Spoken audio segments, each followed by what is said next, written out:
Just know this, you do not say no to the GOAT. You are Locked On Trojans, your daily podcast on the USC Trojans, part of the Locked On Podcast Network, your team every day.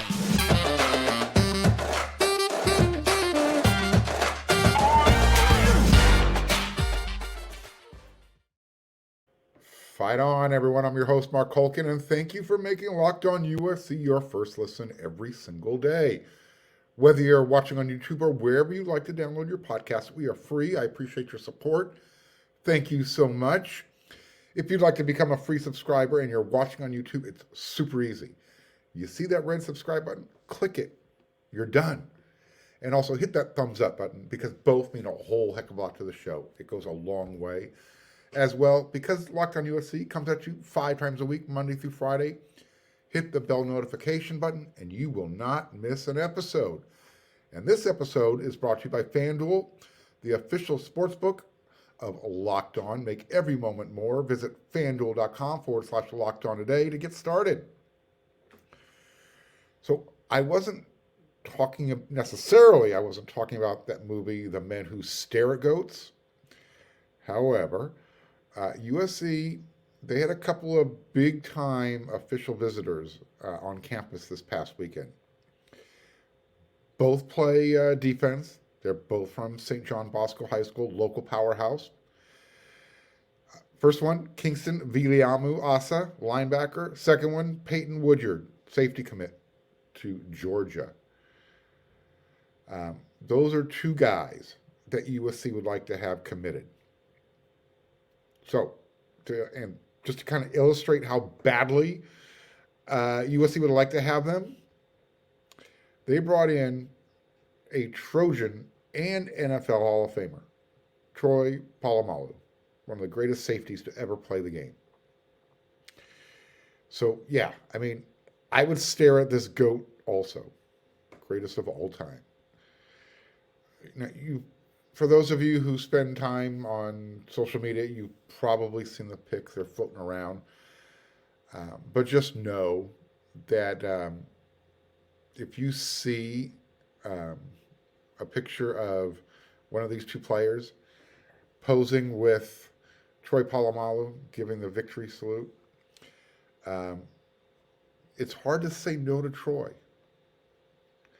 Because if you do that, as a young recruit, you're telling someone who played at USC when things were kind of in a similar situation that when Lincoln Riley took over.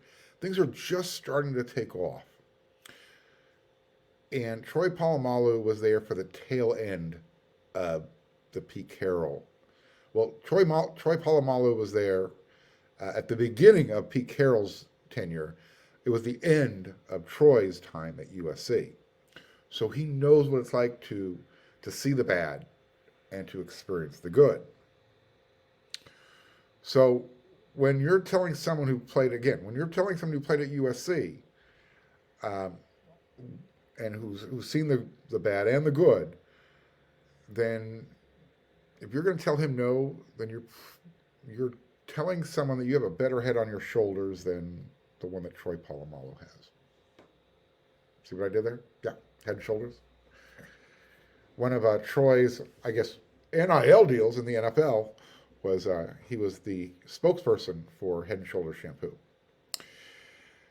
But here's the thing: Troy is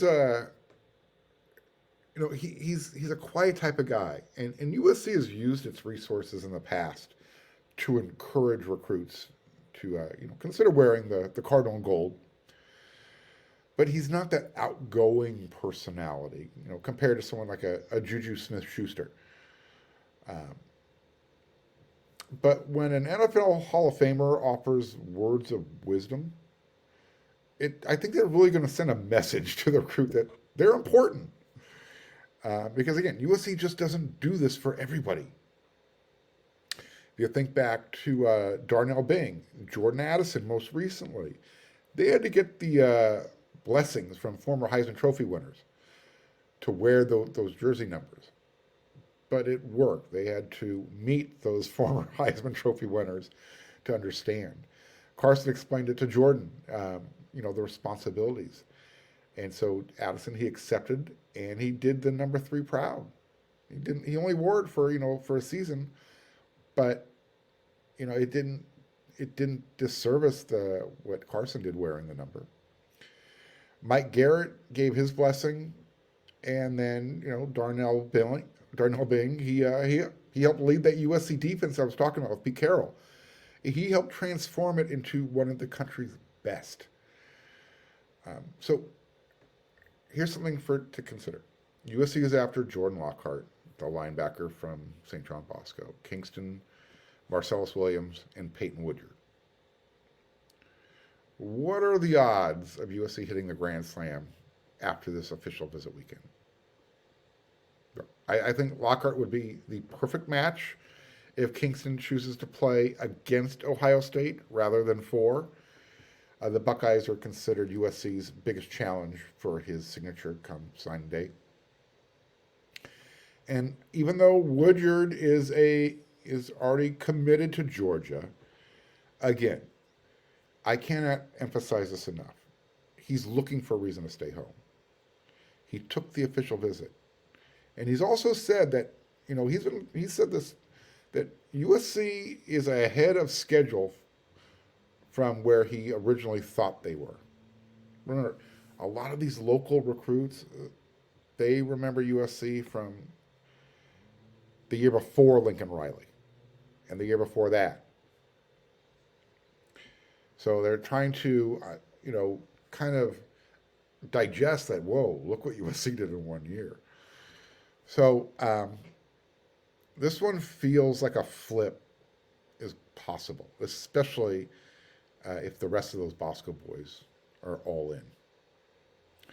So Lincoln Riley and the entire defensive staff did everything they could over the weekend, and I'm hearing they made quite an impression.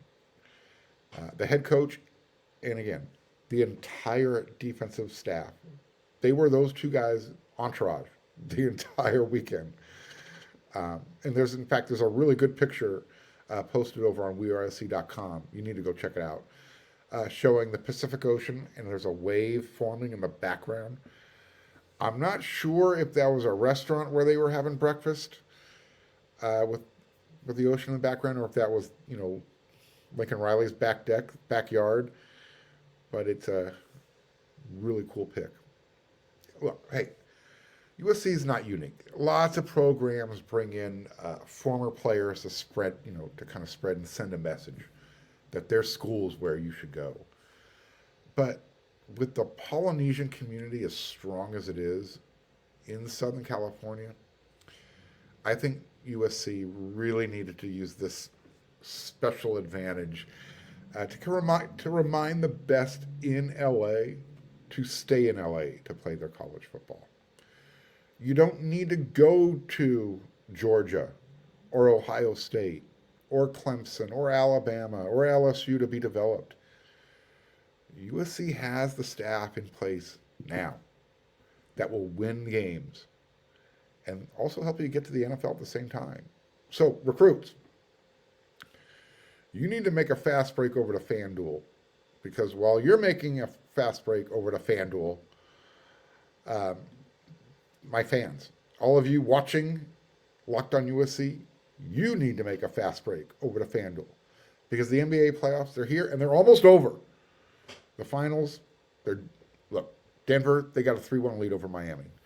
To my good friends who are Miami Heat fans, told you, in 5, it's going to happen. Because right now, new customers, you can get a no-sweat first bet up to $2,500. I'm going to repeat that again. Before the NBA finals are over, become a new customer and you're going to get $2,500 back in bonus bets if your first bet doesn't win. FanDuel, what do they give you? Well, they give you great promotions like the one I just told you about. They give you a really great, safe, secure app to use. Plus, best part, you get paid instantly. So there's no better place to bet all the playoff action than America's #1 sportsbook. Visit FanDuel.com/locked-on and get a no-sweat first bet up to $2,500. That's FanDuel.com/locked-on. FanDuel, an official sports betting partner of the NBA.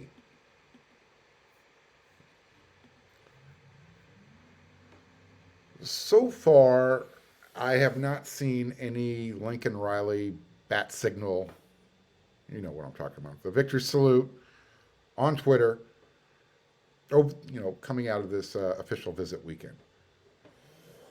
Pardon me. Then again, there were only 2 visitors. So USC could still be getting a commitment this week. However, I don't think it's going to be a visitor from this weekend. So there's your tease. But you're going to like it. If you haven't noticed, I'm going to go over a little bit of recruiting news and notes here on the rundown, second segment of the show. Did you know, I wasn't aware of this until recently, the Trojans got a walk-on linebacker commit back in May. He's from Southern Methodist University, SMU. 4-year guy, played there. His name is Deuce Palmer. So there's going to be a deuce of deuces on the roster this year. I have a feeling, and I would love to be proven wrong, but the guy's coming along for depth and special teams, I assume. And speaking of linebackers, USC is only taking a couple in this recruiting class. I know the 3 that they're focused on. They're focused on Anthony Smith, I spoke about Kingston Viliamu Asa, and then you have Jordan Lockhart. Now, I'm bringing those 3 names up because it's going to show up that USC got a linebacker commit this past week on Friday after the week of Locked on USC was in the books. His name is Elijah Newby, and he is actually a commitment to Roy Manning's group. He's going to play rush end. He's a 3-star linebacker, 6'3", 205 pounds, from Cheshire Academy in Connecticut. And he committed to USC over offers from Alabama and Michigan and Penn State.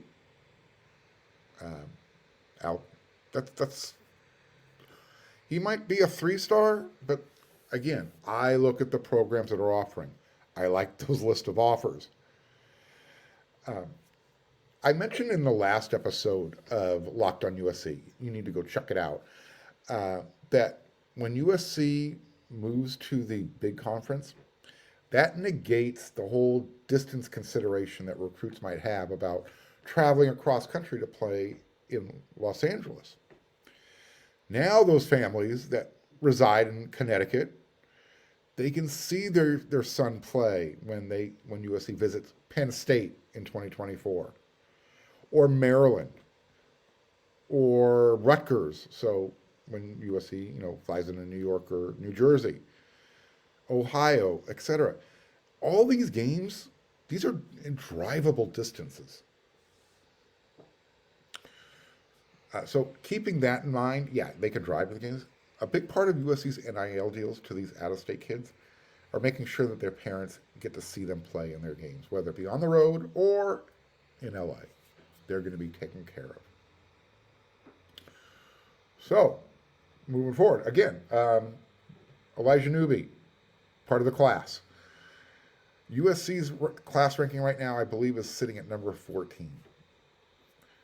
They get a commitment this week. When I'm thinking that might come down, I don't know if it'll put them in the top 10, but it'll put them real close. Here's a crazy thought for you recruiting guys.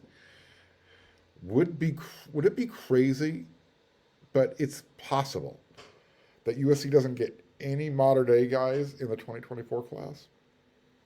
I'm not saying it's going to happen, but things are kind of trending towards the interesting development. Let's just watch it. Let's see how it plays out. There's not a lot of guys USC is after it from modern day in 2024. However, that number keeps getting smaller and smaller, it appears. Interior offensive lineman DeAndre Carter, in fact, he might not even have a spot available at USC anymore, because USC looks to have all of its interior offensive line spots filled in this class. Now, before June is even over. There's no more sitting around and kind of waiting on recruits to play the whole, I'm going to take my visit and see what's out there and test the NIL market. Not saying that's what's happening in this particular situation, but USC is not going to get left at the altar anymore. They are first come, first serve. If you commit, tell me you want to be a Trojan, and you've got your spot. But once you're committed, don't start looking around, because USC will start looking around. So remember, last week USC got commitments from Hayden Trader and Manasi Atiti. They took those spots last week. And others have visited, or they're going to be visiting. So keep an eye on these two names. I mentioned one of them before, Justin Taonu. He's trending up for USC, as well as an offensive lineman from the state of Texas, Makai Saina. So we'll see. Another player who many thought might be a commit to USC is actually starting to trend down away from USC. Safety, Miles Davis, from Texas. He could be another one of those, hey, Pooper, get off the pot. He seems to be playing the whole, I'm checking out Texas A&M, read between the lines. He might want to see his NIL up front. Not saying he is, but he's taking a while to make a decision. So who could be the guys? How about Marquise Gallegos, safety from Chaminade, local kid. He could be the other safety guy in this class with Jarvis Boatwright, who, remember, publicly committed.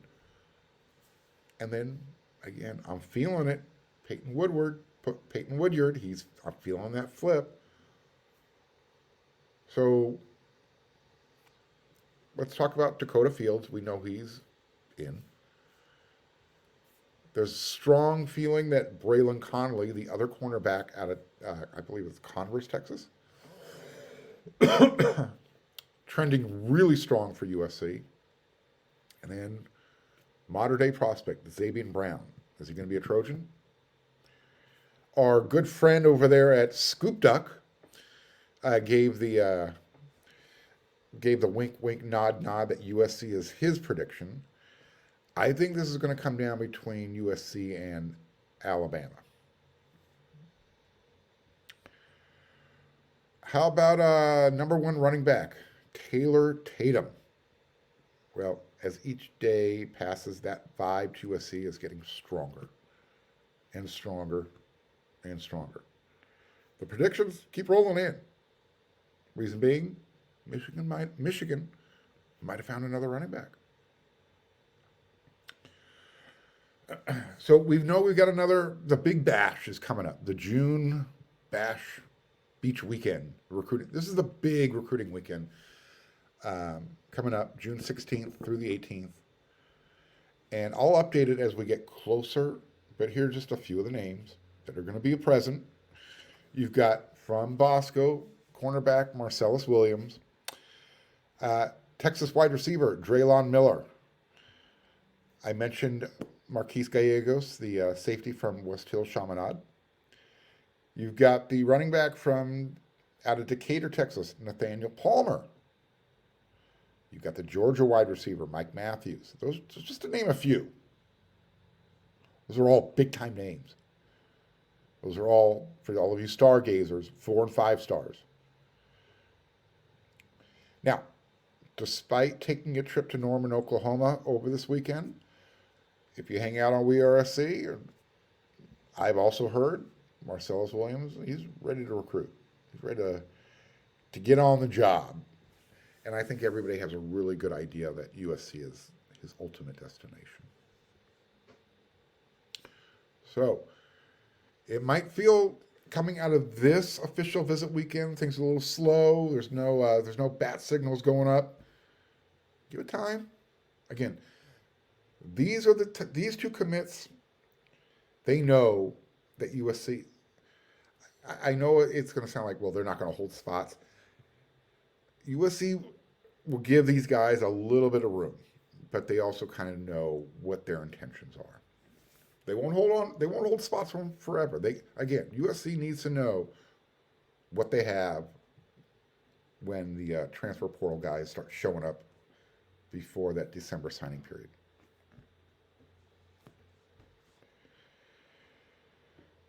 So, is it going to be year 2 or year 3? I went back and did a little check up on my history. I love history. It took John McKay 3 years, but he won the national championship in his third year. USC went 11-0. He went into that third year, though, with a losing record after he took over the team that actually came in first place the year before. What about John Robinson?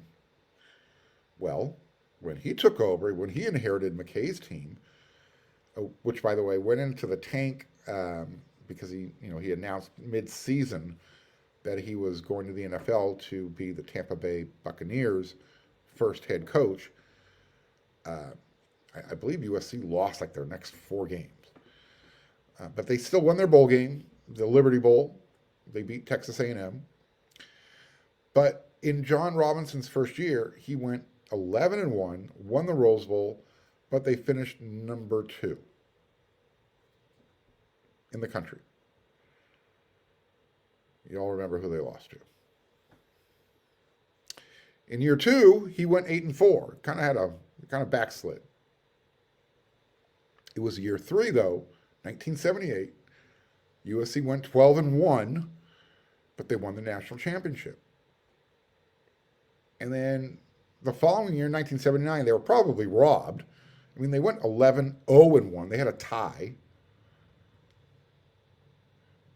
So, again, it took 3 years. It was year 3. I think you can see where I'm going with this.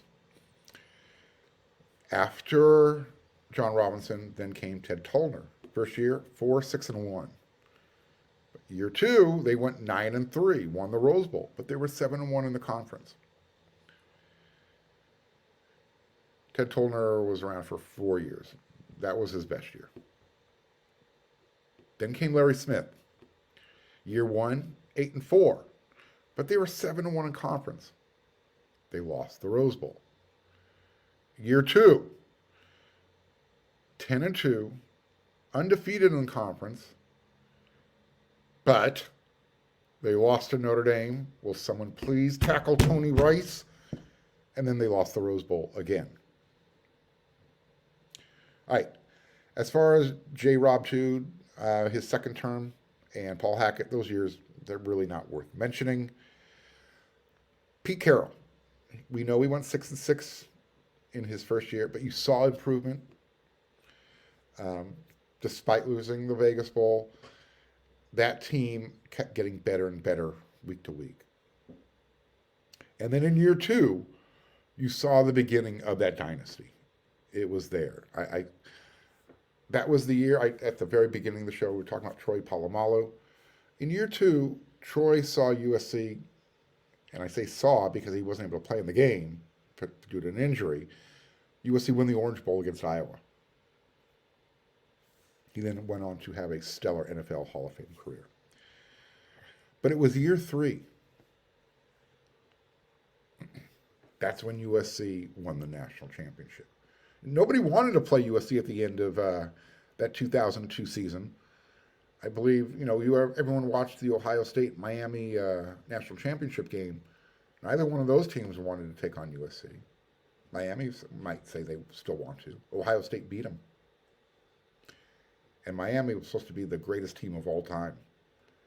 Based on how many players got drafted, pretty good roster. Hard to argue against. So, look, I can do the guys in between Pete Carroll and Lincoln Riley, but why? So, will Lincoln Riley do it in year 2, or will he do it in year 3? He's well ahead of the curve. Last year, won the Heisman with Caleb Williams. They almost made it to the playoffs. I can beat the dead horse. We know what kept the team out. They just needed to be a little bit better on defense. This year, if they're a little bit better on defense, they're going to be in the playoffs. Can they win that championship in year 2? Or will it be year 3? When Caleb Williams is a quarterback in the NFL and Miller Moss or Malachi Nelson is leading the Trojans. So, just a little bit of a history lesson. Flashback. What do you guys think? Is it going to be year 2 or year 3?